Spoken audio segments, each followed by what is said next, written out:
2026 বিশ্বকাপের আগে নিজেদের ঝালিয়ে নিতে মাঠে নেমেছিল বিশ্ব চ্যাম্পিয়ন আর্জেন্টিনা। বোকা জুনিয়র্সের ঘরের মাঠ লা বম্বোনেরায় আফ্রিকার দেশ মৌরিতানিয়ার বিপক্ষে 2-1 গোলের কষ্টার্জিত জয় পেয়েছে আলবিসেলেস্তারা। ম্যাচটি সহজ জয়ের আভাস দিলেও মাঠের লড়াইয়ে আর্জেন্টিনাকে বেশ বেগ পেতে হয়েছে।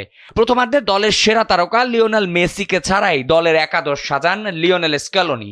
অধিনায়ককে ছাড়া শুরুটা খুব একটা ভালো করেনি আর্জেন্টিনা, কিন্তু ম্যাচের 17 মিনিটে এন্ড্রো ফার্নান্দেজ এবং ম্যাচের 32 মিনিটে তরুণ তুর্কি নিকো পাজের অসাধারণ ফ্রিকিকে 2-0 গোলে এগিয়ে যায় আর্জেন্টিনা।